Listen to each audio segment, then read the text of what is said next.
Hey folks, I'm Ray Latif, the editor and producer of BevNet's Taste Radio podcast, the #1 podcast for the food and beverage industry. I'm also the host of Brewbound's Pitch Slam 12 competition, the semifinal round of which you're watching right now, presented by Brewers Collective, the craft business unit of Anheuser-Busch. The Brewbound Pitch Slam is a one-of-a-kind pitch slam competition that gives entrepreneurs behind the beer industry's next breakout brands an opportunity to sample their innovative products and showcase their business plans to a panel of expert judges and the audience watching on our video stream. We're kicking off the Pitch Slam with a semifinal round of what you're watching right now, in which 12 entrepreneurs from different brands will have 2 minutes to present their best elevator pitch. Our judges will provide approximately 2 to 3 minutes of feedback following each pitch.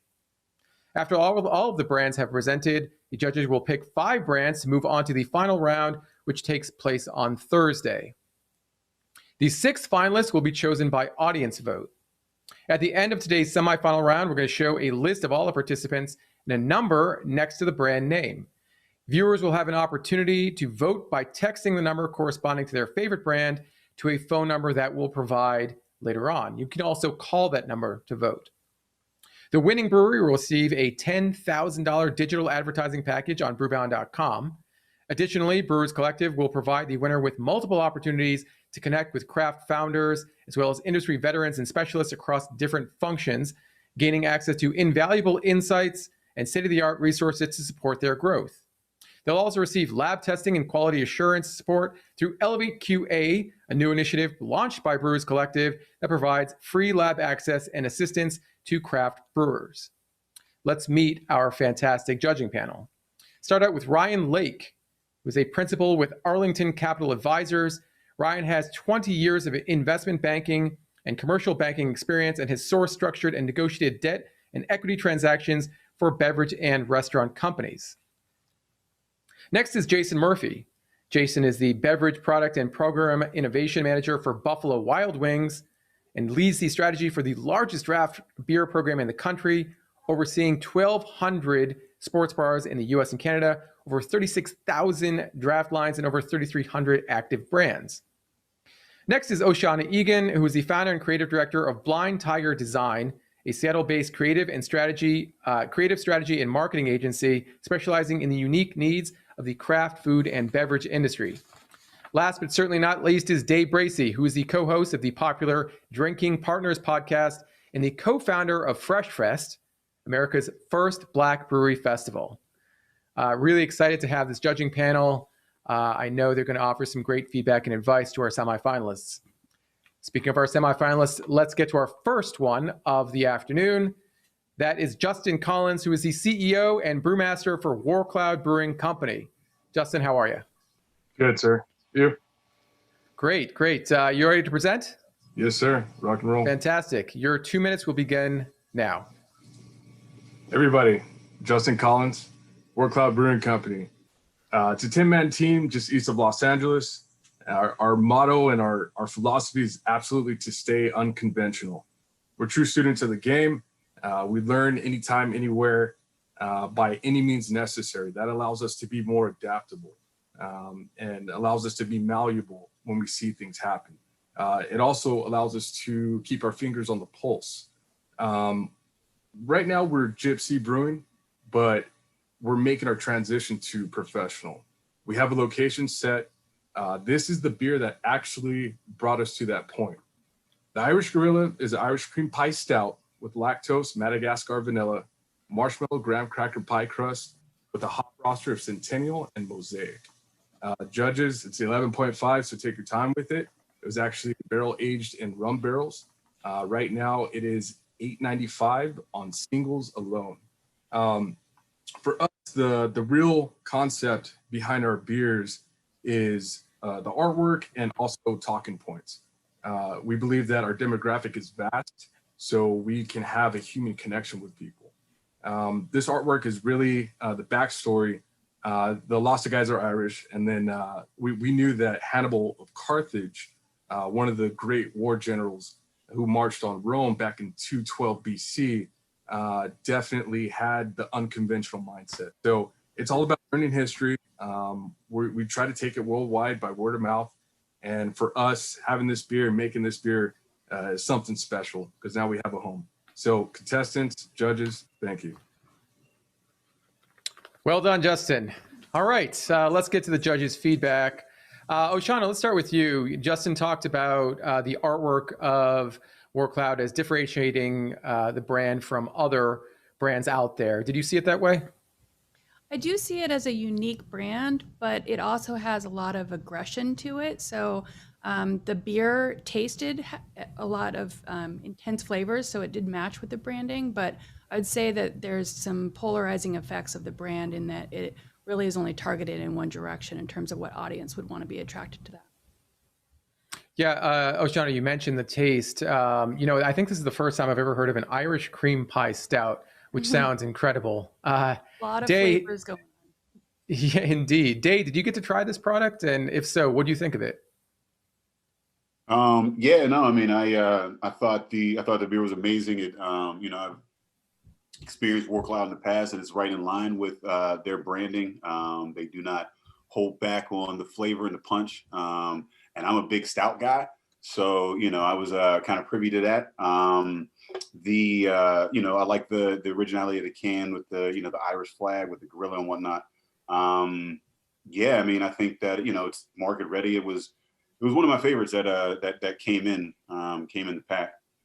Ryan, Justin explained that the brewery at this point is still Gypsy Brewing. How does that factor into your mindset when you're considering investment in a brewery?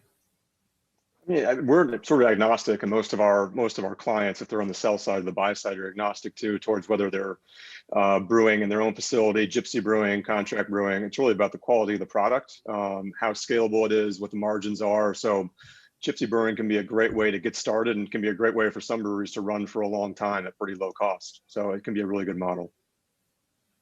And in terms of the presentation, did anything stand out to you in terms of sort of the approach to marketing and general business strategy that Warcloud is going forward with? I mean, I like taking a stance. Even if the stance is aggressive, I think you have to stand for something if you're going to be a brand that stands out these days. So I like the fact that they have a very strong, clear stance. I wouldn't have minded the packaging being a little cleaner in terms of presenting the product, but I like them taking an aggressive marketing angle.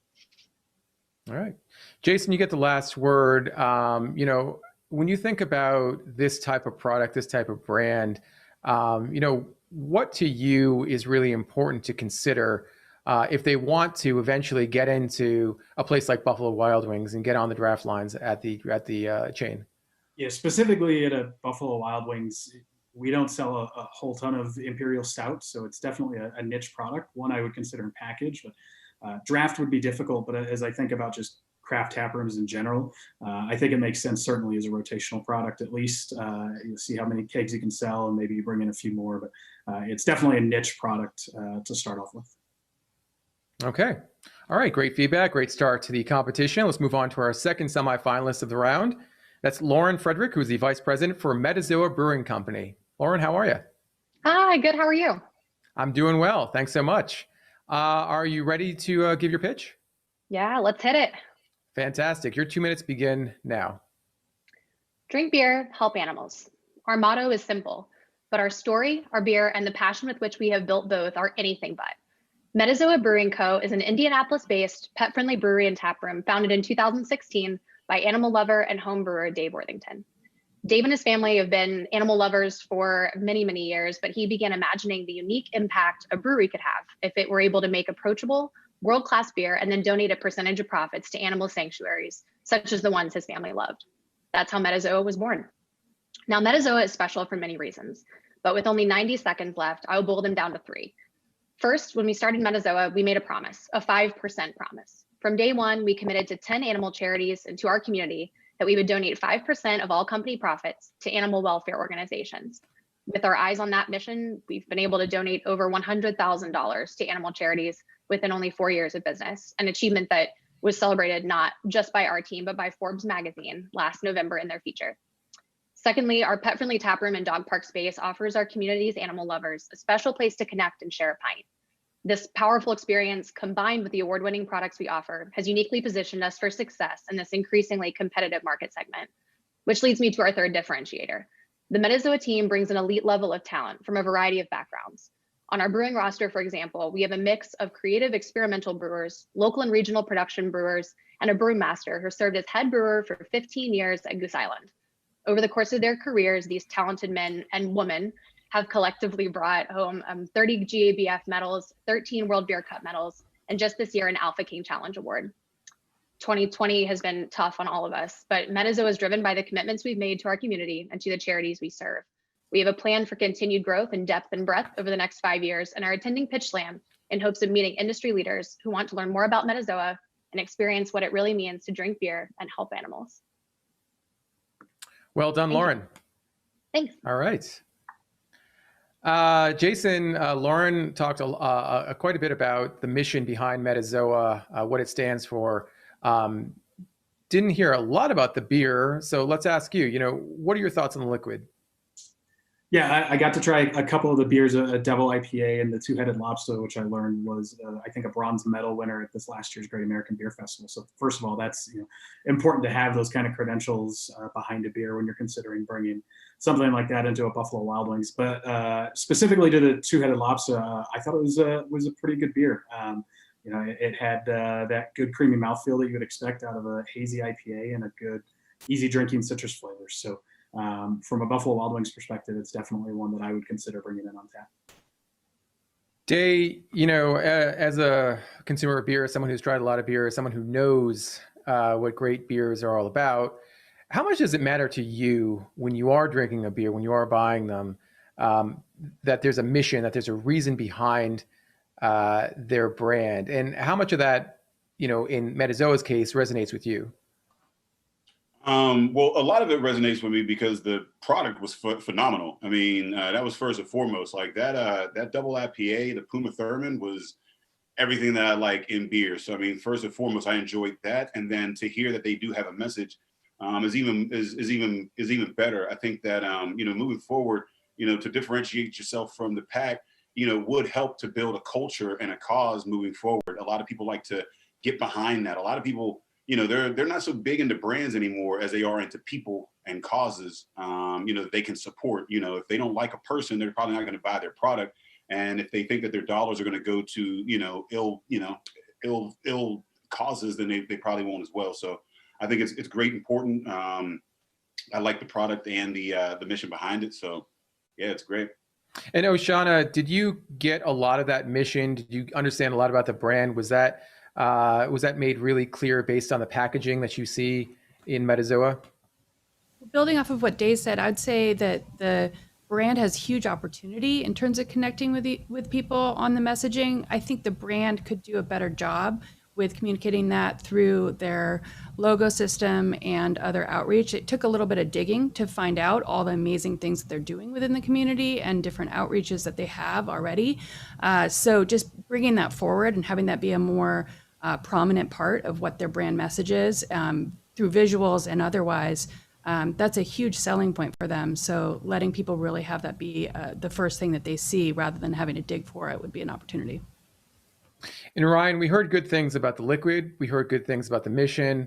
Lauren also brought up the team. All those things considered, what is the most important? What are you looking really for when you are thinking about brands that are investable? Is it really that team that Lauren expressed? Is it the mission? Is it the liquid? And I know it's hard to say, you can probably say it's all three, but what really stood out to you? Yeah, I mean, I think it depends on who the investor or the acquirer is. If it's a private equity investor, the team's really important because they're not bringing in resources or people that can help out. So the team needs to already be there or needs to have a plan in place to build it out. So I think the team is critical for one kind of investor. For other kinds, they need the team, but not probably as long or not as intensive for them. So it really depends. All right, great feedback. Let's move on to our next semifinalist for the round. That's John Renthrope, who is the CEO of Cajun Fire Brewing Company. John, how are you? Pretty good yourself. I'm doing well. Are you ready to give your pitch? I'm good. Fantastic. All right, your 2 minutes are going to begin now. All right, good afternoon and good evening, everyone. My name is John L. Renthrope. I am the CEO and brewmaster of Cajun Fire Brewing Company. Historically, Cajun Fire is the first Black and Native American-owned brewing company in the state of Louisiana. We are family owned and operated, and to date, our company has created over 9 years an economic landscape of Katrina, and unfortunate devastation that has created a circumstance that gives vitality to our economic corridor that we inhabit. Our mission is simple, brewing beer for socioeconomic change, one pint at a time. Our products pay homage to the distinguished Cajun, Creole, Homan Nation, and African diaspora that this region is world renowned for. We are authentic, we are equitable, and most importantly, we are consistently yours. To date, our efforts in aiding our community has allowed us to raise more than $700,000 for philanthropies and partnerships with nonprofit organizations in our community.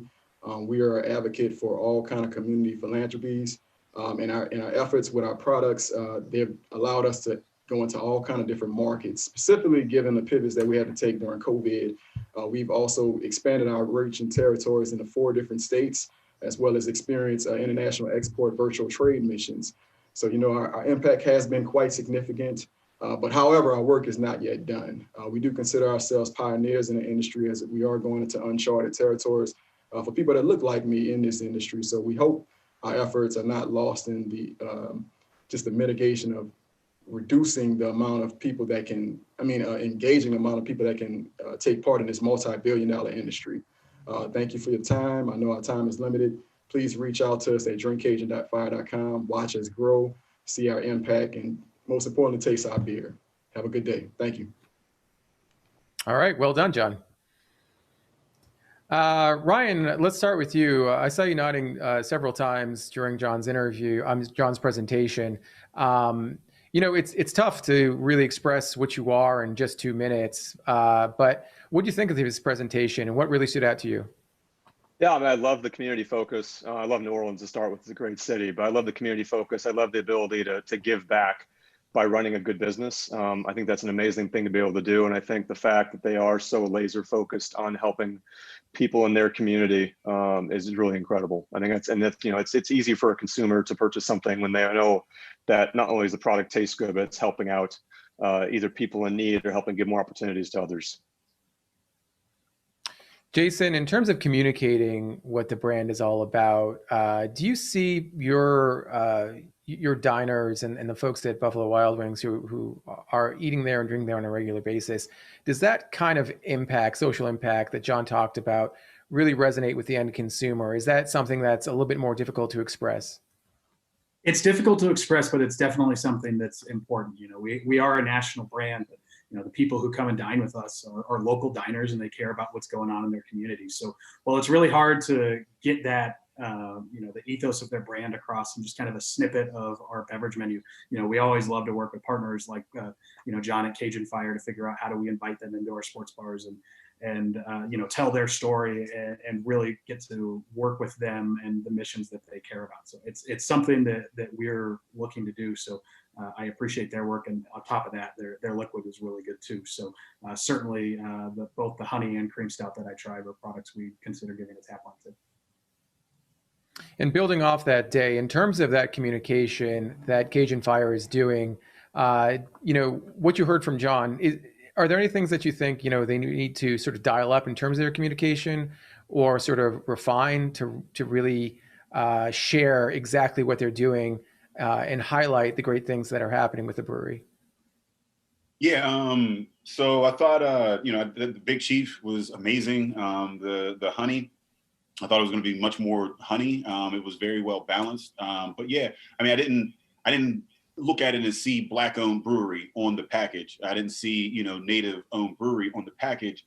With a Big Chief, I'm like, is that really, But ultimately, I think it's a very weird place to be, because putting Black-owned brewery on the package at times can be off-putting and not sell in certain places. So I think it's a weird balance that we're always playing, as to say, hey, we're Black-owned, but white people can drink it too.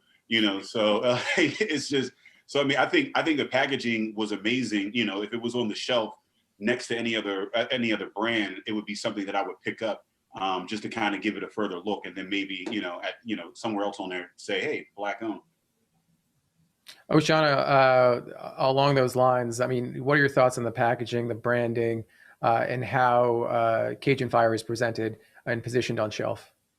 I'd say there was a lot of personality going on within the two can packages, but the brand itself felt like it needed to have a little bit more strength, just to kind of hold it down, especially in terms of being able to communicate all that you stand for. But the packaging, putting the extra metallic touches and things like that, really did add a nice layer to be standing out. I'd also say that the balanced beer was so balanced, and with a name like Cajun Fire, I was looking for a little bit more intensity. So that might be an opportunity in terms of being able to get more bold with how you go with the branding and the messaging, and really have a more balanced portfolio in terms of having some bold flavors as well as some more balanced ones. Fantastic. All right. Thank you, John. And let's move on to our next semifinalists for this round, who are Kevin Wong and Sean Rowe, the co-founders of Lunar. Kevin, Sean, how are you? Doing good. How are you guys? Doing very well. Very well. Good to see you. Are you guys ready to give your pitch? Let's do it. Let's do it indeed. 2 minutes begin now. I'm Kevin. I'm Sean, and we're the co-founders of Lunar, the first Asian American craft hard seltzer made from real, authentic ingredients sourced directly from the motherland. So in early 2019, while eating some Korean fried chicken at our local favorite spot, we noticed something odd, right? Why was it that on the drink menu, there are only mass market like beers, instead of a beverage pairing as authentic, as the food that we're eating?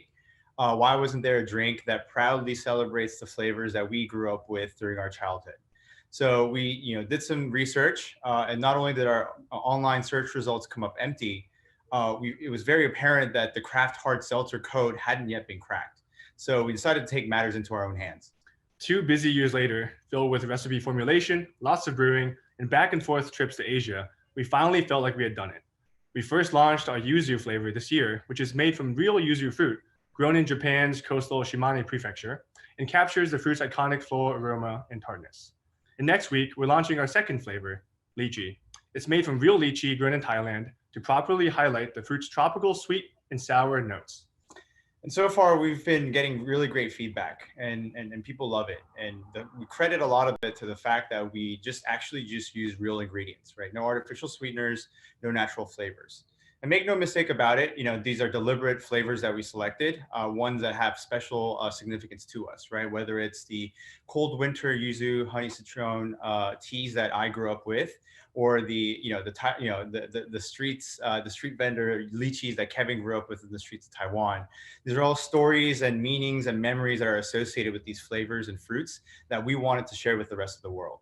So whether it's pairing it with your classic New York slice or a kimchi pancake, and whether these are new flavors to you or familiar ones to you, we at the end of the day, we hope to be able to sip with each sip, help you transport to a taste of Asian Americana in a can. We're currently available in New York, both online. I'm sorry, guys. I have to cut you off there. Your 2 minutes are up, but well done. All right, Jason, let's start with you. Are you seeing more of your customers asking for hard seltzers, differentiated hard seltzers out there? Is the thirst growing, so to speak? And if so, does Lunar have what it takes to really stand out from the competition, the growing competition? Yeah, so I think Buffalo Wild Wings isn't too different from Olive on Premise, where we're still trying to figure out how to crack the code on seltzers and capture that share that off premise and venue are getting. That being said, we're placing a really big importance on seltzers in 2021, and I really like the differentiation that Lunar brings with the yuzu and lychee flavors.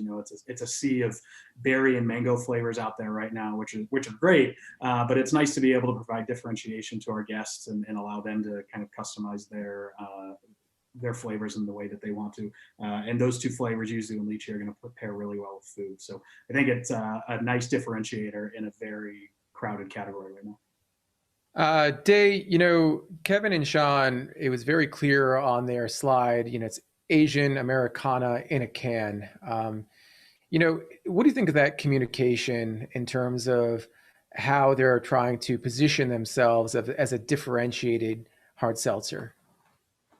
Yeah, again, I think that it's important in this industry that we have, more than just, bearded white dudes making beer. So anytime that I have a product that I can an option that isn't that, I'm going to go for that. I'm going to at least try it out. I think the packaging is beautiful, and I like the niche. If I'm in a, like usually when I'm, at an Asian restaurant, I get, Sapporo is the option, a light beer. I don't even drink seltzer all like that, but if I were to see this on the menu, I would choose this over, a standard light Japanese beer. The ladies that I gave it to loved it as well. So I think it's a hit all around. Ryan, I'm sure you've seen your fair share of new seltzer brands come to market, and I'm sure you've tasted your share of them as well. Let's start with the taste. What do you think of Lunar? And then, probably more importantly, do you agree with Kevin and Sean that the craft hard seltzer code hasn't been broken to this point? Yeah, I think they're right to a degree. I like the flavor to start with. I thought it was clean, it was subtle. I like the ingredient list was pretty short. They're using all natural ingredients. I think it's really nice. I think it's going to be more important as the seltzer category starts to fragment. But I think it's interesting. I think, I love them finding white space in the seltzer, growing, rapidly expanding seltzer market. I think the challenge is, can you find that differentiated white space, but also make it appeal to a wide array of consumers? Yeah, the white space is really important, but finding space on shelf at all is really important too. It really helps to have a package that pops.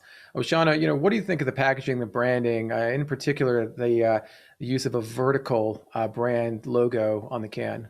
Well, I was going to say, funny you should say white space, because thank goodness it doesn't have a white can. It's refreshing to see seltzer with some color and a brand and an overall aesthetic that really matches with the Asian Americana messaging that they're going for. So very clearly communicates that with the vertical lettering. With the soft colors, all of that just feels spot on in terms of what their overall messaging is. And the flavors were amazing in terms of it having that natural flavor, but yet still being subtle, not being overwhelming. I think there's a huge amount of opportunity for pairing with this seltzer, which is something that a lot of craft seltzers have not tried getting into. So. All right, great feedback and great advice. Let's move on to our next semifinalist for the round, who is Tyler Powell Caldwell, who is with Pow Brewing Company. Tyler, how are you? I'm good. How are you guys? I'm doing well. I had to pause there because under your title for the company, it just says me. Is that your title for the company? No, well, it's just me. I do brew by myself. I brew by myself. My partner, she does like my labels for me, but ultimately, like at the end of the day, it is just me. All right. Well, I'm sure we'll hear more about that in your presentation. Are you ready to pitch? Yes, I am. Fantastic. Your 2 minutes begin now. So hi, my name is Tyler Powell Caldwell. I am the owner of Pow Brewing Company. I'm bringing Pow Brewing Company to the market for women and for the culture. So for me, like my target, it's this generation, different cultures, LGBTQ. Most importantly, though, it's women. Women entrepreneurs, my apologies, women sticking together and uplifting each other as one. My Pow Brewing is different because when they think about Pow Brewing, a lot of people don't understand, like, my name, it stands for Power of a Woman. So it's my last name, but also it stands for Power of a Woman. So us as women can start uplifting each other and just, being supportive. I say my product is different because when I brew with passion. Like my passion is brewing. It's something that I put my all into. Not too many of my friends used to like to go to breweries with me because they was like, the beer is just like too rough. I don't like a good beer. So I was like, you know what? I'm going to come out with something that everyone can enjoy. So all women can enjoy. So that's what made me start getting into brewing so my friends can enjoy it. I started doing it for young African-American girls because if you have a passion for something, you just keep going. You go full speed and you don't give up because at the end of the day, we don't have a lot of people on our side as African-American, as women. We don't bring each other up. And I want to do that in the beer industry. My beer, they represent me. I grew up in the city of Gardena, so all of my beers have something to do with the city that I was born and raised in, with a little hint of Inglewood because I moved to Inglewood like in my childhood days too. And then also on each of my beer labels, I use an inspirational quote. It's like a quote that means something to me. So as you're drinking my beer, you could actually like turn it around and be like, oh, here's a quote. Let me read it. And then as you're reading it, you'll just think it's like it's inspiring you to like push for more and go after what you want in life and just be like the best you can be. Tyler, well done. Thank you so much for your presentation. Thank you. All right, Oshana, let's get your thoughts. Tyler's presentation, she revealed a lot of passion for what she does and for why she's doing it. Did that come across in the packaging and brand that you saw today? I would definitely say the playful, energetic aspect of what you bring to the brand was very clear, especially looking across the different labels. I'd say that playfulness also kind of went almost too far with some of it, with wanting to make sure that there was still the quality and the assurance in terms of what the flavors and the actual brewing was. But in terms of the energy of the brand, there's definitely energy across the board. Jason, what are your thoughts in terms of the flavor of the beers that you tried today, that you tried from Pow Brewing Company? Yeah, I thought the liquid was really good. I thought it was spot on. I had a strawberry square pale ale, which was good. The strawberry was subtle, but it was still very drinkable. And then another beer, I think it was 30 to Heart. 30 to Love, yes. 30 to Love, great, which I liked quite a bit. My only critique would be it was difficult for me to tell by when I'm opening the bottles what the actual styles were. So maybe the 30 to Love was a Dunkel, but there was nothing actually spelled out on the packaging what the specific style was, which just made it a little bit confusing to me as a beer fan or consumer. Okay. Ryan, emerging beer company, we've seen a lot of them. What are some of the things that you saw in Tyler's presentation that might give you some pause in terms of, the direction of the brewery? And what are some of the things that you like to hear, the things that you think will give them a chance to really be successful? Yeah, I mean, I love the passion to start out with. And I think there should be more women in brewing. I think there's a lot that women have to offer as far as brewers and consumers that isn't being tapped yet. So I love that you're bringing that to it. I would agree. I think that focusing and really refining your message is key. And then I think translating that to the packaging is key, because I didn't quite understand the mission just by looking at the packaging and the labels and bottles. I would love to get more of what you're trying to do on the package itself. And Day, overall, this is something that we've heard and you've spoken about, which is representation. And Tyler talks a lot about representation as being so key to the core of Pow Brewing Company. But how do you enhance that communication? How do you enhance what Tyler was talking about in terms of its message to the community? Yeah, I mean, I think that, so when I first opened it, I thought it was like Prisoner of War Brewing. And I was like, man, these are some pretty light labels for warfare. You know what I mean? Like, so I was kind of confused. I didn't know exactly what Pow was. But I loved the beer. The strawberry beer that I had was phenomenal. It was subtle. But yeah, I mean, I think that, with the label, it could maybe, have something on there that kind of indicates, women owned, Black owned, so it doesn't have to say right on the front, like this is a Black woman making this beer, but somewhere, on that label, as I twist it, if it had some indication that, this is what it was, I think that would go a long way, again, for consumers like myself who are actively looking to spend dollars elsewhere. All right, great feedback. Well done, Tyler. On to our next semifinalist for the round. That is Youngwon Lee, who is the CEO of Dokkaebier. Youngwon, how are you? Hi. Did I pronounce the name of your brand correctly? I'm sorry if I didn't. Yes, that's correct. Dokkaebier. Oh, very good. Okay. Are you ready to give your presentation? Yep. Fantastic. Your 2 minutes begin now. Hi, everyone. I'm the founder of Dokkaebier, craft beer with a touch of Asian inspiration. I've been in the alcohol industry for about 12 years now, and had the awesome opportunity to manage various alcohol brands ranging from wine, spirits, RTDs, and eventually to craft beer. But out of all, my favorite time has been in the past 3 years in the craft beer industry. I believe we have the most open-minded consumers and innovative people making beer. It is a highly competitive market, and yet all the breweries are always supporting and collaborating with one another. As I got more involved in the beer scene, I saw an opportunity to add more flavors and spices, as well as diversity to the community. So Dokkaebier was born. Our name is a twist on the name of Korean mythical creatures called Dokkaebi, who loves to eat and drink and hang out with people. They're also known to be shapeshifters, So like the Dokkaebier, we are constantly experimenting and innovating to bring you something new. What we do is combine unique and tasty ingredients with traditional beer styles. Ingredients like bamboo leaves, lemongrass, Szechuan peppercorn, galangal, and even oyster sauce. And depending on the popularity of our one-off beers, we fine-tune the recipe and relaunch as a steady product. We remain dedicated to the spirit of the experiment, but we involve our consumers throughout our journey. Our goal is to push boundaries. Our goal is to add more flavors and diversity to the beer industry. And like our mission, to fill glasses, bellies, and spirits. So depending on where you're from, these flavors will either take you on a journey to the far side of the earth, or if you're an Asian like me, it will take you on a journey back home. Thank you. All right, well done. Day, let's begin with you. Youngwon talked about his desire to bring more flavors and more diversity to the beer industry. Do you think he's succeeded on both fronts? Yeah, man, I was super excited about this. The label clearly Asian inspired. I don't even know what a cardamom is, so I was like excited to try that. I've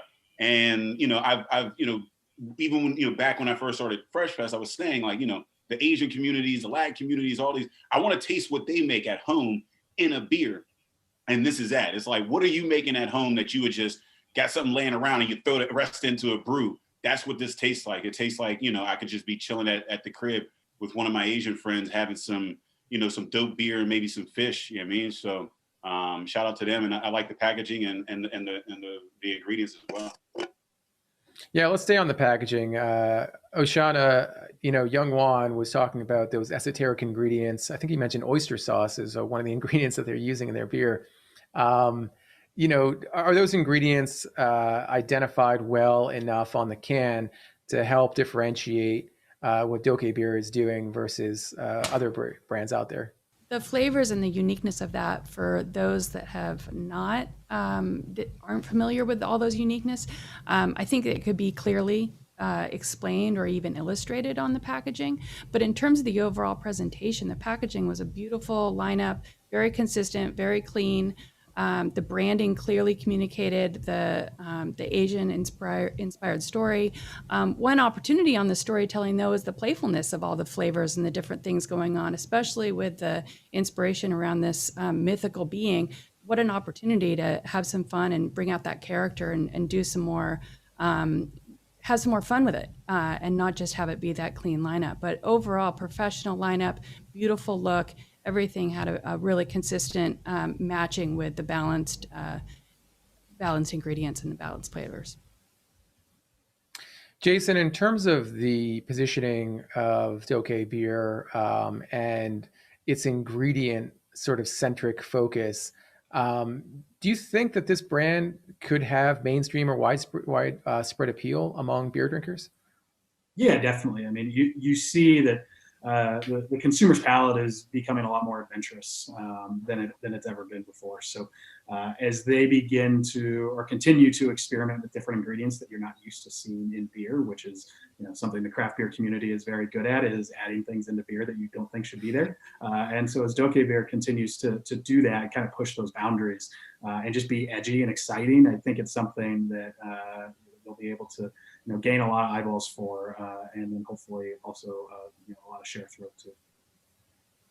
And Ryan, you'll get the last word. I'm interested to hear your thoughts on Youngwon's presentation. Again, in 2 minutes, not a lot of time, but do you feel like you got a good understanding of what this brand is all about and what they're trying to do as an emerging concept in this industry? Yeah, I thought the presentation was like the packaging, very clean, very thought out, very organized. I would like Oceana said, to see a little more of the playfulness behind sort of the backstory come out too, but overall everything was very refined, very sophisticated. Fantastic. All right, let's move on to our next semifinalist for the round. That's Trancy Lynette Watts, who's the co-owner and business manager of Patuxent Brewing Company. Trancy, how are you? I'm well, thank you. Good. How are you? Very good. And I'm sorry, you have, it looks like your co-founder with you? Yes, Eugene Lott. All right, Eugene and Trancy, thank you so much. I'm sorry I don't have that in my notes, but it's good to see you both. Are you ready to give your pitch? Yes, we are. Thank you for bringing us on. Fantastic. All right, your 2 minutes begin now. Hey, some people thought our founder, Davey, was crazy to start a one-barrel now brewing. But guess what? Patuxent, we're here. All right. Just want to say we're a company that inspires people and inspires people to dream. The four of us, we put together tiles, we put together benches, and we fabricate all our machinery that we've used at our brewery. And by doing that, that is the spirit of our company. And we just strive to be great. We want others to be great. So through community engagement and also through charitable works, and through organic growth, we are the first brewery in Charles County, Maryland. And we're also one of the few breweries in the state of Maryland to have a woman co-owner, a woman minority co-owner. And out of roughly 8,300 breweries in the US, we are still one of the few to be 100% minority owned. Since fully opening in August of 2019, we've moved over 10,000 units, and we became the 2020 Regional Manufacturing Champions of Maryland. And we've also been listed in the top 10 of WTOP best breweries in Maryland. Our best seller, 301 Pale Ale, and our 25 different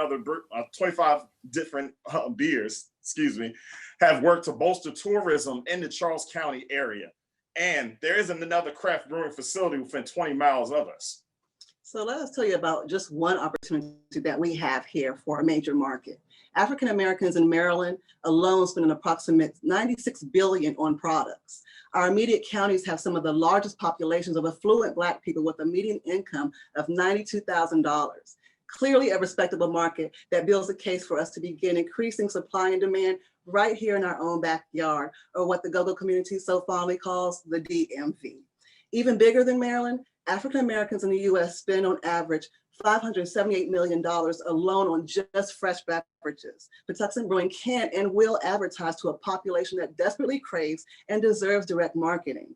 And even saying all of that, our supporters understand that Patuxent Brewing truly is for anyone who's experienced isms, sexism, colorism, racism, nerdism, and isms of all. Our brews are free. Sorry, I have to cut you off. Your 2 minutes are up, but thank you so much. Well done. And stay on for 1 second, because I think I mispronounced your name, Trinice. Is it Trinice? I think I said Trancy. It does, but it happens all the time since I was in grade good Lord. school, so it's fine. I wish there was like a little slap button, on Zoom, so you could slap me for screwing that up. But I apologize. But anyway, a great presentation. Thank you. All right. Let's start with Ryan. Ryan, in terms of what you heard about Patuxent and its relationship with Maryland and its residents, is your palate wet, so to speak? Yeah, I love the story. I think the fact you're so focused on a very well-defined region, locality is huge. And I'd love to see more of your story about how you built the entire brewery, the tap room from scratch. Like, that's a great story that should go into more of your branding. I think people could really relate to someone that built something entirely from scratch, from the ground up, in an area where it hadn't been done before, hadn't been minority owned before, female owned before. There's a lot of great pieces there that you can really put into your packaging to tell that story. Thank you. Oshana, what are your thoughts on Patuxent in terms of their label design and their approach to package design? Building off of what he was just saying, I feel like there's a lot of room for more storytelling. A lot of the packaging and a lot of the logo and the graphics that felt a little bit generic beer, rather than really telling your story and the specifics around that specific beer, that specific story of the beer, and everything that you're doing within the brewery. I've seen a million hop logos out there. I've seen a million oval logos with a hop. There's a lot of generic things about that if you really owned the specifics around what your story is and all those amazing things that you're doing with the brewery, people really connect with that. Day, did you connect with the liquid? We heard a little bit about the liquid, but it's only in the eye of the beholder, or the palate of the drinker, so to speak. Yeah, no, I mean, I think the beer was good. Like I said, I think it could sit on the shelf with other beers. But again, with the rest of everybody else was saying, I just think that it's not something that I would ever pick up off the shelf just because of the packaging. The way it looks, it doesn't say much of anything other than there's beer in the can, and the beer in the can is phenomenal, especially when you're looking at Oh, let me go back. First, I love hearing you say brewery. I love hearing the Maryland accent try to pronounce brewery like that. That brewery, like you know that's the DMV. But anyway, like with you being in such a Black saturated market, it does make more sense to say, hey, Black folks, we're here for you. You know what I mean? Like if you're looking to, expand across all of Maryland, whatever. But it sounds like, you're a smaller brewery looking to find, a specific audience. And I think that by actually saying to that audience, we're here, you would benefit. Whereas like, again, somebody like a Cajun Fire who is trying to expand to a, more diverse area or whatever might not. But with you down in the DMV, like that's, like you got enough Black people there that you could sustain yourself on that alone. So let them know that you're here. You know what I mean? So. Jason, we only have a little bit of time left, but I'd love to hear your thoughts in terms of the viability of this type of product in a regional location like Maryland, and then potentially beyond those borders. Yeah, I kind of echo everybody else's comments. It's the passion of being a Maryland-owned brewery really shines and shows from both the owners. So, there's a strategy of going a mile wide and an inch deep, and then there's another strategy of going an inch wide and a mile deep. And it sounds like that's what Patuxent is trying to do, and especially with a product like Pale Ale or IPA, where it's really hard to travel beyond your home market. I'd say just keep digging those trenches in your home market. Really, grow in the community. Let them know you're here for you, and the growth will come, and the tap handles and shelf placements will come with that. All right, well done. Great feedback. Good presentation. Let's move on to our next semifinalist for this round. That's Nikki Sani, who is the CEO of Grüvi. Nikki, how are you? Good, Ray. How are you doing? I'm doing well. Doing groovy, I guess. All right, as someone had to make the joke. I'm sorry, I did. All right, are you ready to give your pitch, my friend? Yeah, let's go for it. All right, your pitch begins now. Great. Hey guys, I'm Nikki. I'm the founder of Grüvi, and Grüvi is Colorado's first line of craft non-alcoholic beers and wines. Back in the 60s, the word groovy used to mean, cool, amazing, far out.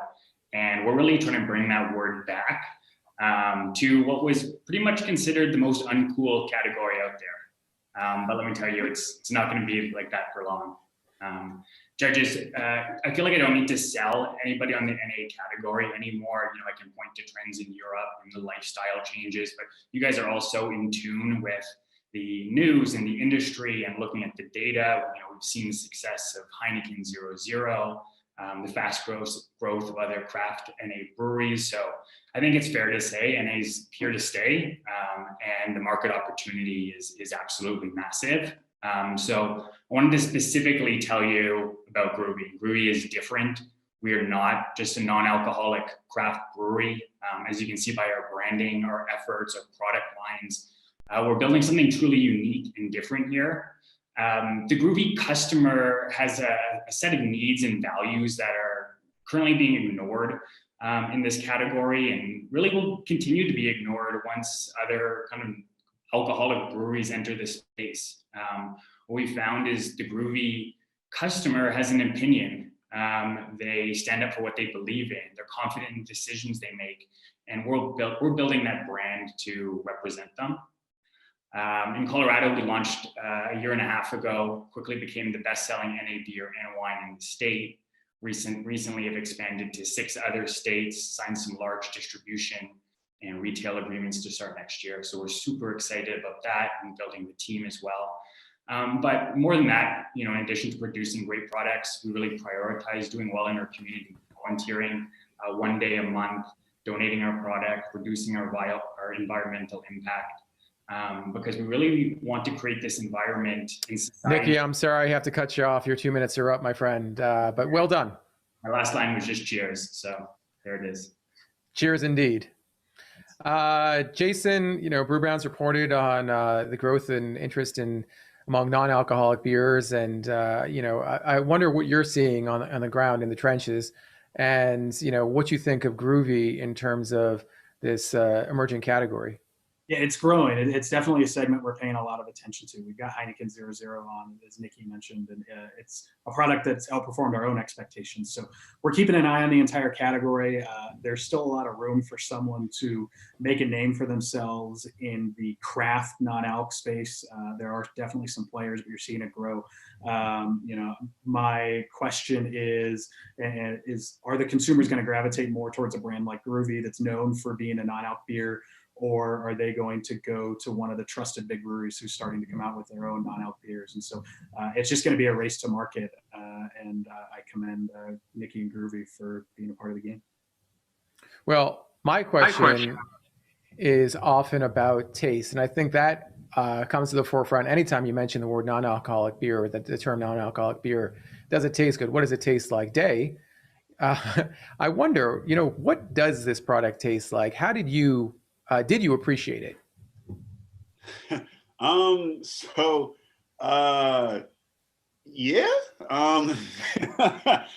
I mean, the pale ale I wasn't the biggest fan of. It tasted, it just wasn't the biggest fan. It tasted more like wort than the beer it was. The stout I thought had much more potential. It was more complex. It's still, again, it was missing something. It seemed a little on the flat side. And again, I'm not sure if it's just because that's how I don't have a whole lot of non-alcoholic beers to compare it to. In my opinion, I thought non-alcoholic beer would taste just like the same beer, but non-alcoholic. And if that was the case, then I don't think that this product exactly, next to a regular stout does that. But I mean, I think I would drink it if I was, on a dry month. Oshana, sort of communicating non-alcoholic beer can sometimes be a little tricky on the package. And with a name like Grüvi, there might be some things that you have to sort of explain about the brand name as well. Can you talk to me about, your thoughts and how you think Nikki and his team did in terms of presenting Grüvi as a brand? I think it's interesting that non-alcoholic is not part of the master brand logo. Although it says 0% alcohol on each of the different packages, it might be something that someone would have to discover, and they might end up being disappointed if they end up bringing it home and not necessarily realizing that it's non-alcoholic. So I think that if that's the true selling point of what the brand is all about, it would make sense for it to be more elevated as part of that master. Overall, though, there's a cleanness to the logo and the brand overall that really gives that professional, clear quality feel. So in that regard, I think the brand is doing a really good job. But so it matches with the cleanness of what the flavors are. But I would say that there needs to be more obvious messaging so that people really know what they're getting. And Ryan, we'll end with you. Are you looking closely at the opportunity for non-alcoholic beer? And if so, what are your thoughts on the potential for a brand like Grüvi? Yeah, I mean, we are. It's a really interesting segment. No one knows if it ever gets as big as it is in Europe, for example, but I think it's interesting. I think it's got a lot of runway in the US. I guess my biggest question for a brand like Grüvi is there any risk of consumer confusion having the same brand for the beer and the wine brands? I think it's something you may have to figure out as time goes on to see if there is some confusion there. You don't often see, spirits or wine or beer brands intersect with the same brand name, but I like the idea. I think it's a growing market, a lot of potential. All right, great feedback. Well done, Nikki. Let's move on to our next semifinalist for the round, who is Ray Ricky Rivera, the founder of Norwalk Brew House. Ray, how are you? I'm good. How are you? It's always great to meet a fellow Ray. I appreciate it. I know we're a small segment of a population that doesn't understand what it's like to be a Ray. That's right. Anyway, with that said, are you ready to give your 2-minute pitch? Yes. Fantastic. All right, your 2 minutes are going to begin now. My name is Ray Ricky Rivera, founder of Norwalk Brew House. I'm a third-generation Mexican-American raising a family with my wife in Norwalk, California. I love solving problems and bringing people together. In my early 20s, while living with my grandparents, I launched a Latin music record label from my bedroom, funded solely on heart and hustle. For the next 10 years, I scouted, managed, and marketed Latin artists and honed my skills for developing audiences for the American Latino market. In 2014, I started homebrewing and quickly realized I was the only brown dude in the homebrew shop. So I founded another Mexican brewer, connected the dots, and we co-founded the SoCal Cerveceros, the largest Latino homebrew club in the country.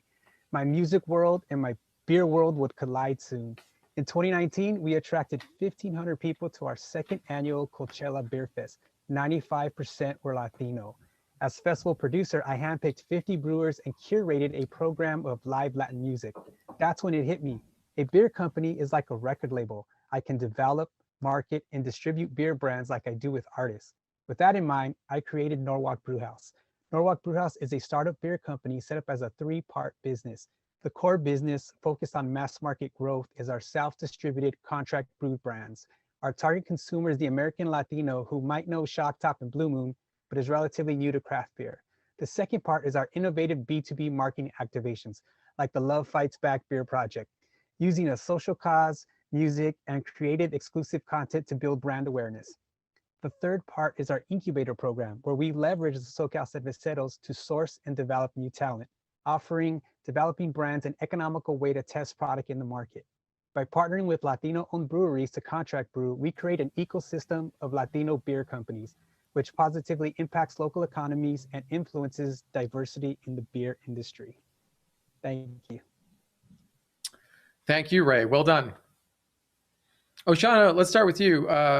Ray just gave a lot of information in his presentation about Norwalk Brew House and what the company is doing in terms of its business strategy. Again, not a lot of time for a consumer or for a customer to determine whether or not they're going to buy a product. A lot of times it's just looking at the label. So what are your thoughts on the label? The label had so much going on, all sorts of fun stuff. Definitely made me intrigued to turn it, look at all the different graphics. And the fact that it had so many things going on really communicated the fact that it was a collaboration and that there were a lot of different organizations that were part of it. So in that regard, amazing. The logo itself was almost hard to find on the packaging. So I feel like in terms of being able to bring everything back with every release to the master brand and all the different organizations that you're supporting and all the different things that you're participating in, I feel like it would have been nice to be able to really bring that back into the master brand logo. I'd also got to say the beer was amazing. I loved the beer. The beer was I wanted more of it. And it really showed that the quality of that you're putting into the liquid was really there in terms of the whole mission. Ryan, just in terms of the presentation, it seemed like, as I mentioned to Oshana, there's a lot going on with this brand. There's a lot going on with this company, and it seems pretty ambitious in terms of its what it's trying to achieve. How does that play into your thoughts as a potential investor? Do you like seeing brands really go after ambitious goals like Ray identified and outlined? I think it all depends on the capabilities of the management team. If Ray didn't have the background of managing all the things he has in the past, you'd be probably a little doubtful he can get it all done. But he's done a lot of things simultaneously already. So if the management team has a proven history of being able to juggle multiple projects and objectives at once, then you can get comfortable with that. Day, again, and this is such a great theme we're seeing in this group of semifinalists. It's about representation. It's about culture. And Norwalk Brew House seems to have that going on quite a bit in terms of their brand and their positioning. Are there some things that you think they need to dial up in terms of that messaging about, Mexican American branding or being a Mexican American brand and working with the Latino community? So no, man, the label was phenomenal. It was my favorite, maybe, top two, that I received. It's nice to see brown people in the package. Like I saw that face and I knew it wasn't a bearded white dude. You know what I mean? So that was awesome. My only suggestion, man, when you say guava and mango, man, give me more guava and mango in that. You see what I'm saying? Like I was like, ooh, and then I got it and I was like, you know what? This is going to please a lot of people. I'm just not one of them. You know what I mean? Give me more to guava mango, man. But outside of that, it was a well-balanced beer. And the package was, like I said, just everything on it. It's just nice to see. Like, I didn't have to look too hard. I looked at it and my two thoughts were, is this appropriation or is it real? And then, you know, I actually looked at the side and I was like, all right, cool, this is real. And that's what I want to see more of that. I want to walk into beer distributor and not feel alone. So shout out to them for that, and more guava mango. Jason, I imagine that you'll go into a retail store and see a product on shelf and say, hey, this might be interesting for Buffalo Wild Wings. Did you get that feeling when you saw Norwalk Brew House? Yeah, definitely. The packaging was spot on, and the flavors were spot on. It's, you know, the direction that we're trying to go is make sure we have the right beer for the right guest for the right occasion. You know, not only our company, but I think all of on-premise is realizing how multicultural their consumer is. And I mean, on a theme of you know, the first hour so far has been that beer is for everyone. There's a lot of diversity and inclusion being shown and all the presenters so far. And so, you know, being able to participate with brewers from all walks of life and, you know, make sure that their products are represented, you know, not only in a Buffalo Wild Wings, but all across on-premise, I think is the trend you're going to see a lot more of in the coming years. Outstanding. All right, on to our next semifinalist for the round, who is Sean Kawamura, the founder of Study Break Hard Seltzer. Sean, how are you? Good, how are you? I'm doing well. Could use a study break at some point in the next hour or so, so maybe I'll turn to your seltzer for that. Looking forward to hearing your pitch. Are you ready to give it? I'm ready.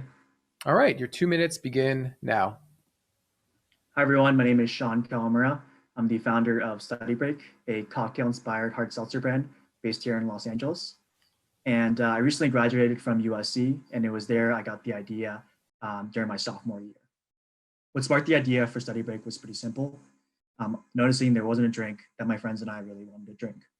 The marketing and popularity of new flavored malt beverage brands at the time was super exciting and cool, but I'd be left wondering why the liquid inside didn't match up.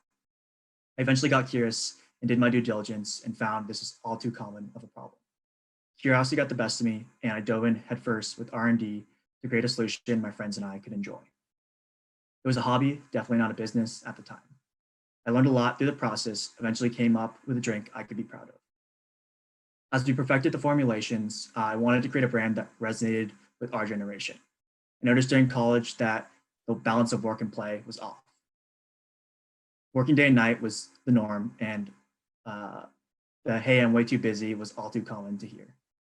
What everyone needed was a break, and breaks are always better with friends around you and a drink in hand. Our drinks are made with a special wine base that's made from oranges and has a smooth and crisp quality of a spirit. We mix it with real fruit juice from a local citrus farm in Orange County and natural sweeteners. It's super light and super crisp. And at 6.9% ABV and zero sugar, we're perfect for a day at the beach or a much deserved drink at the end of a long day at work. Thanks so much, and cheers, guys. Well done, Sean. Jason, let's start with you. Study Break, 6.9% alcohol, zero sugar, 170 calories. Is that in line with what you're looking for when you're looking for hard seltzers? I think the category is still so new. It's still kind of defining itself on where we want to go with that. I think there's going to be room for a hard seltzer producer and a demand for someone to have a higher ABV hard seltzer. So it's definitely something we'll be paying attention to, and we'll probably start to gain some share within our sports bars. These specific products, I like the ginger lime. I thought the ginger lime was refreshing. Something that happens though when you start to dial up the ABV is you start to get a little bit more sweetness. And to me, the strawberry basil and orange pineapple were a little too overly sweet and not something. So I'd like to see a little bit more of those orange and pineapple and strawberry basil flavors pop and less of kind of a candy sweetness way. But the ginger lime I enjoyed quite a bit. It was definitely palate cleansing and could pair really well with food. No guava mango flavor in Study Break's line, but some pretty interesting flavors. What do you think of the seltzer in terms of the liquid itself? Mad drinkable, 6.9. You better make sure there's a nap in between that break. You ain't about to go back to work after that. But no, I mean, I thought it was dope. Usually the seltzers are, lower ABV. I'm a big ABV guy. I'm not really a big seltzer guy, but like the flavor. So it's wine based, I guess. I don't know if that has anything to do with it, but it just, for me, like it tastes like hard pop. And that's really what I'm into. I'm into the hard pop. I'm not looking for, to lower my calories. I might not be a target demographic but you know, I like it. It's like it tasted like a hard Sprite that'll get me there. So yeah, the liquid was good for me. Oshana, we're seeing, I don't know how many new seltzers come to market each week, but there's a lot. Maybe not each week, but often we're seeing a new product come to market. Study Break, in terms of its branding and its positioning, do you think it has what it takes to stand out among, again, this growing set? One thing that really struck me was how bold the branding was, the bold black and white with the really strong color vibrancy. And then good thing that it matched the boldness of the flavors. I mean, this is not a subtle seltzer that's competing with the big ones out there that have really, really subtle flavors. So I think that boldness is definitely something to own, and really it does stand out against all the rest of the seltzers that are out there right now. One thing I would say though is that because of the boldness of the flavor, it had such a intensity that it almost got fake tasting. So I think that just making sure that boldness really does match with the natural flavors that you're using.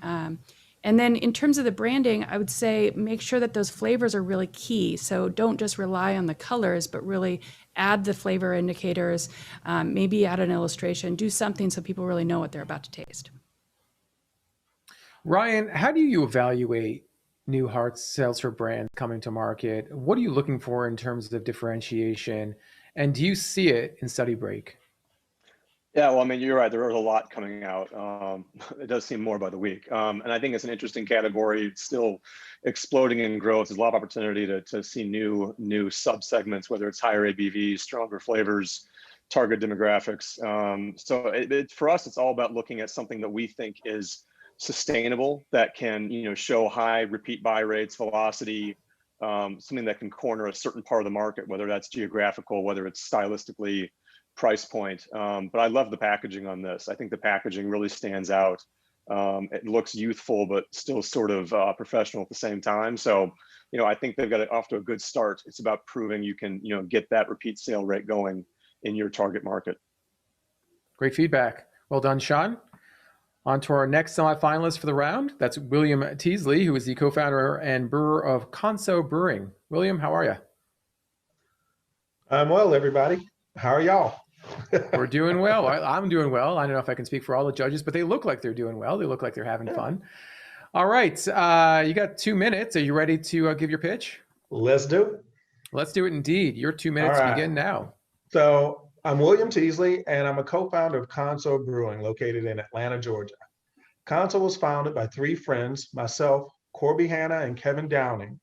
And we got started in Kevin's backyard. We discovered that we had a passion for great beer, and we also had a desire to learn how to make great beer. Our vision early was to open a brewery owned by African Americans to show our community that we can be makers, not just consumers. We're named in honor of Conso Imheb, an ancient Egyptian brewer that brewed for the pharaohs and for the gods of the dead. Our name and logo was chosen to establish the beer's connection to Africa. Our mission is to create great beer that is a fusion of flavors and styles, beer that's accessible, inclusive, and authentic, and create greater diversity among brewery ownership. For the past 3 years, our strategies has been for market entry, market presence, and brand building. To achieve that, we've been contract brewing. We produced 3 beers over that time, a pale ale, IPA, and a porter. We've been in 115 plus accounts across Georgia, retailers like Whole Foods, chains like Mellow Mushroom Pizza. We're accessible on all social media and have been on several podcasts and live streams. This year, we seized an opportunity to collaborate on Black is Beautiful beer with 2 breweries in Georgia and 1 in Alabama. In 2021, we're launching a new beer called Joyland that we shared with you all, that's brewed with corn, coriander, and cardamom, and it's a cream style ale that's easy drinking. We're continuing to build a brand, and we're on track to sign a lease for a destination brewery, tap room, and event space in a historically Black community in Southwest Atlanta. All right, William, well done. Thank you so much. Ryan, let's begin with you. William outlined sort of the next steps, the traction for the company, and now next steps in terms of its development. Based on what you've seen and based on your experience in evaluating emerging breweries, is he on the right track? Yeah, I think if you can pretty clearly define, what your products are going to be, where you're going to sell them, if you can start generating some buzz in those markets through contract brewing, through collaborations, I think it's a great way to get launched and to get your name out there and to start really letting your consumer know that you're coming. I think it's a great way to do it. Day, I saw you give the thumbs up when William was talking about one of the beers. I think it was it had coriander and cardamom, if I'm not mistaken. What were your thoughts on the liquid? Yeah, so I saw the label clearly not the TTB approved version of it, so I just saw cream. It said something cream ale, and I was like, all right, I was expecting the cream ale, and then I had like more than a cream ale. I was like, yo, what is this all about? And I didn't know what it was. Somebody had posited lavender or something like that.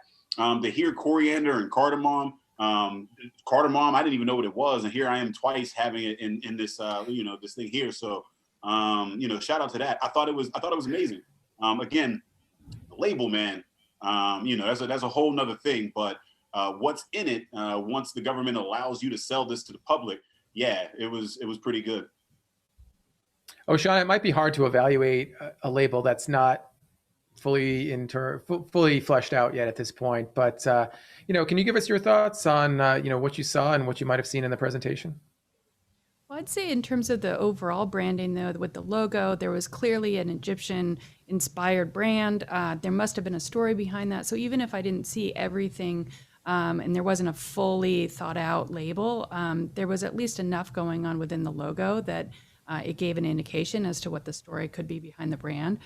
One thing that stood out to me also, though, was that an escape from ordinary. When I hear a message like that, I feel like it's going to be a really crazy, wild, different experience. And the liquid was, although interesting, didn't have a crazy, wild experience. And so I think you have to be careful about having messaging that says, I'm going to be crazy and wild if you're going more in a balanced sort of approach. So opportunity there in terms of the storytelling matching with the liquid.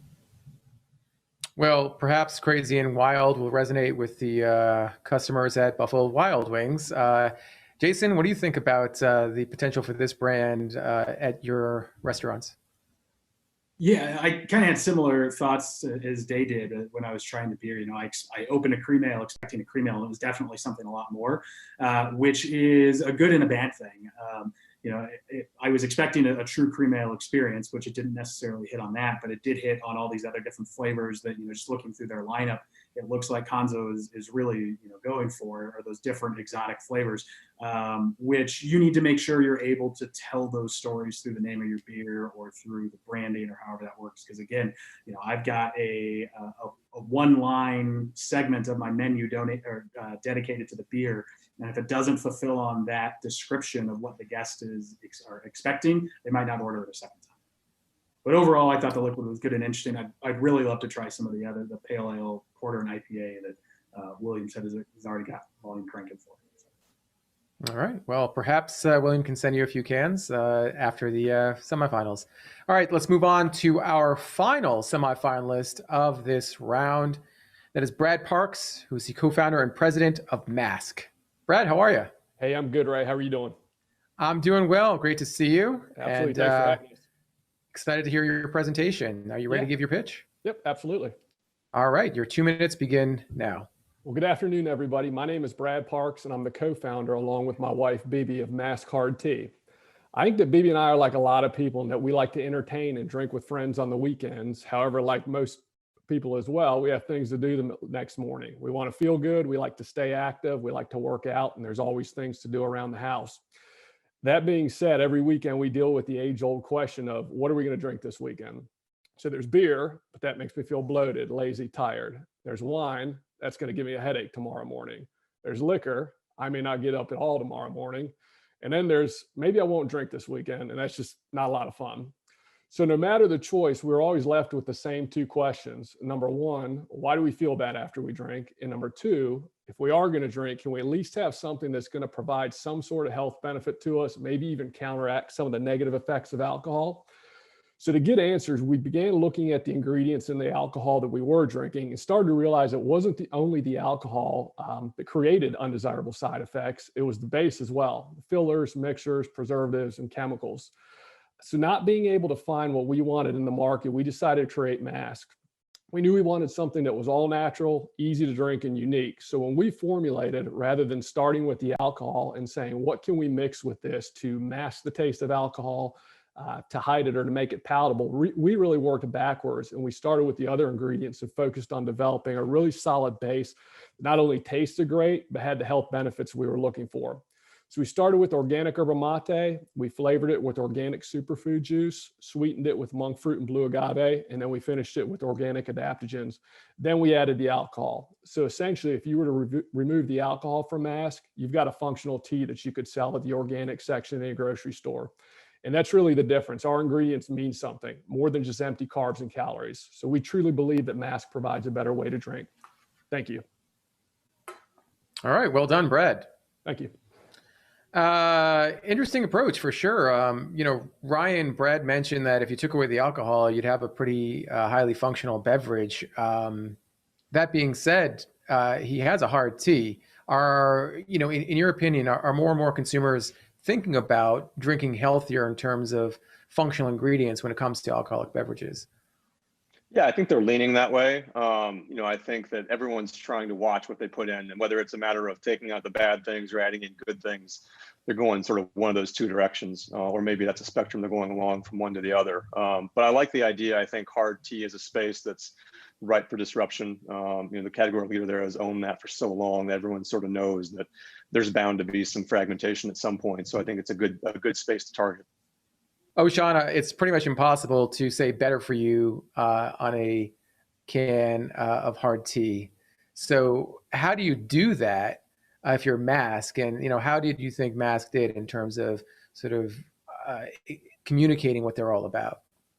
Well, the first thing that struck me was how similar the packaging looks to the yerba mate that's out there. And I think that is a positive, and then there's a direct association for those that already are aware of that brand. But there's a negative in that it's not something that you can uniquely own. It's something that could create some confusion in terms of someone not realizing that it's hard, not realizing that it's a different brand altogether. So I think the similarities might cause some challenges, especially as you get into a larger market. Another thing that really struck me in terms of the flavors is that there was so much flavor going on. And when I think about the messaging around healthy and good for you and an alternative to a seltzer, the seltzers are so subtle that if someone thought that it was going to be an alternative to that and they're overwhelmed by so much powerful flavor, there's a little bit of a disconnect with that. Having said that, the branding was very consistent. It was very powerful in terms of the color indicators and things like that. So communication-wise, a lot of the boxes were checked, but the hard aspect of it being a tea is there's not a lot out there in that category, and especially if you're going up against the seltzers, I think there's definitely some more clear communication that needs to be there to make sure people know what they're getting. Jason, do you see Mask as being a product that has the potential to replace a twisted tea? Do you see consumers sort of trading up to a product like this? Of course, yeah. I think, in the last year or so, probably every entrepreneur and brewer has walked through their grocery store and looked at liquids and say, can I put alcohol in this or make this alcoholic? And this is just another one of those products, a yerba mate tea that is one that you're able to successfully make that leap and make it taste well. Is it going to replace twisted tea? Definitely not. It's a tea flavored FMB. I think you're going to see a lot of tea flavored seltzers. And when I cracked this open, I was expecting almost like a tea flavored seltzer product, which this isn't, and it's not supposed to be, which I think is good. You're seeing a rise in hard kombuchas. I think you're going to see a rise in hard teas like this product. Is it going to compete and be, at the level of market share as hard seltzer? Definitely not. But can it grow to have a nice niche space on shelves and even in some on-premise coolers? Definitely. I think there's definitely a role for products like these moving forward, and this was a good one. And Day, is Mass the type of product that if you saw on shelf, would you pick up this product and would you try to learn more about it? And also, what do you think of the taste and the flavor of what you drank? First and foremost, I'm glad I'm the only one getting progressively more drunk here. So shout out to Ray, Emmy for that. Secondly, anything, especially in the age of COVID, that looks like it's going to be healthy for my lungs, I'm gonna take a look at. Like, this looks like you split open some lungs and then like mash some berries on it, which sounds like a good idea. I don't know. I'm not a doctor. So, just in the era of COVID, yeah, you better for my lungs. Cool. As far as the packaging, like I said, it was my favorite label next to the Norwalk. It was design wise, but like I'm personally not into the tea market. I love teas. The hard tea thing sounds dope. This was a great product, like the taste of it. But I guess like if you're looking for tea, yeah, I'll grab that. If you're not, it's not going to bring me there. But shout out to the lungs. And shout out to all our semifinalists. Just outstanding job. Again, I always mention this, but 2 minutes is not a lot of time to really express everything you would want to express about your brand, about your products. And I think everyone did a really great job today. I also think our judges did a fantastic job as well. So thank you very much, all judges.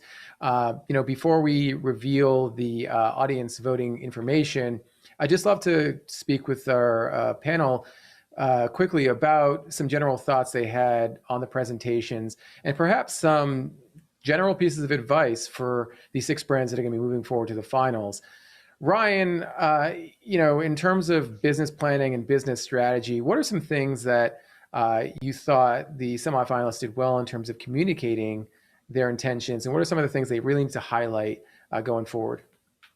Yeah, I think in general, I think everyone is getting better and better at figuring out who your target audience is before you go to market or shortly thereafter, which I think is good, understanding what your objectives are. I think one consistent theme I think we saw today for a few brands was there was a lot of the story that didn't get translated from the thesis to the packaging. I think there's a lot of cool elements that could be put down to really draw the consumer in that weren't there yet. I think I think a lot of times entrepreneurs are already so aware of their own backstory, they forget to put it out in front of the audience who really wants to see it, really want to connect to it.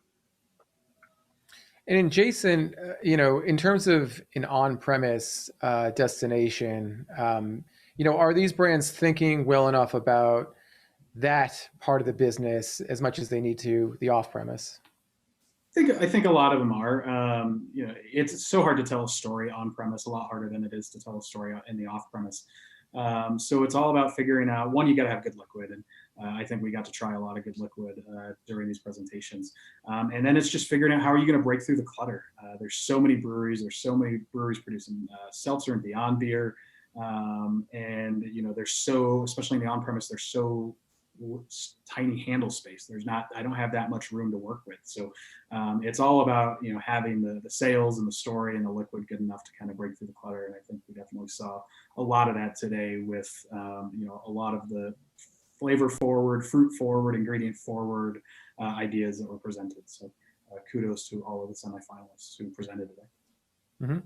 A limited amount of room in the coolers at Buffalo Wild Wings, a limited amount of room on the package itself. Oshana, in terms of label hierarchy, it's a difficult thing to figure out sometimes. What are some of the things that you look for when you're trying to figure out, okay, what is this brand representing, and how are they really resonating with an audience that's becoming more inclined to try different things? I'd say the first thing is just literally know the market, know what you're up against, actually understand what the other flavors are that you're trying to compete with, the other brands that you're trying to compete with.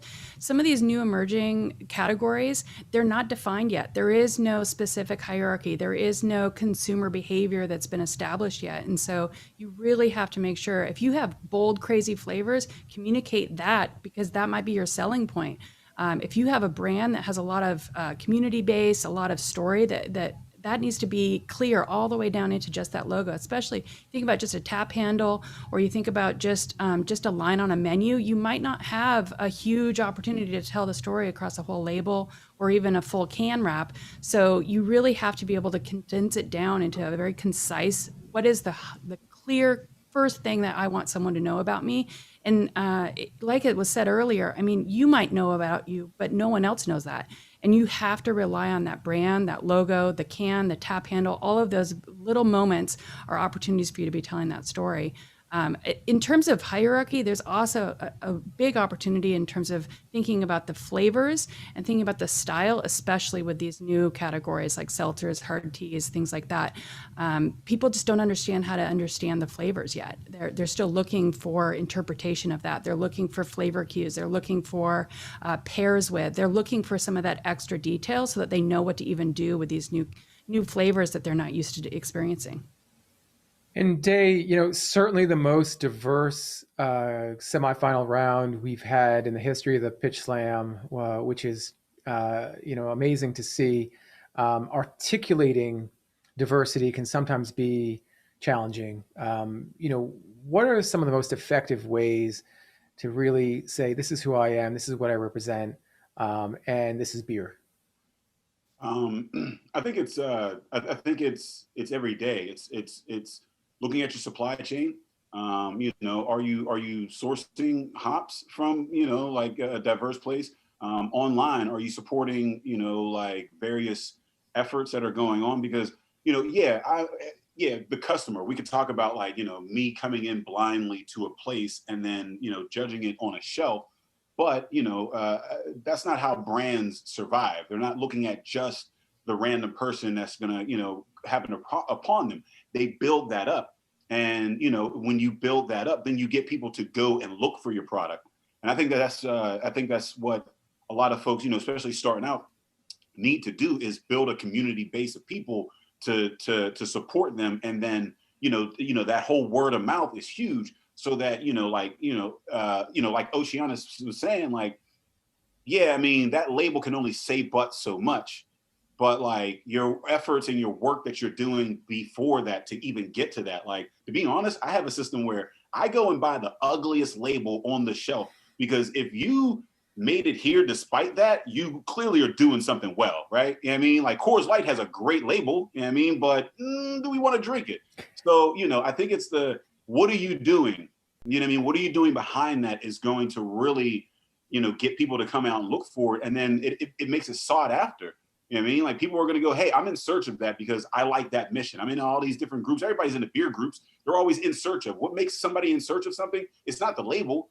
It's the product, and it's the mission behind that. So I think that, the label is important, but if you're really gonna succeed, you need to be conscious of where your products come from, the people that you're serving. Like, every day you have to be doing it, and then people will come and it'll do itself. In fact, you might even find a graphic designer that'll be like, yo, this label is trash, but I like what you're doing. Let me give you a little bit of help. So, I think it's just a matter of just do good, and and it'll come. But if you're just looking at the labels, you scratch the surface and you're no longer there. Well, I love this judging panel.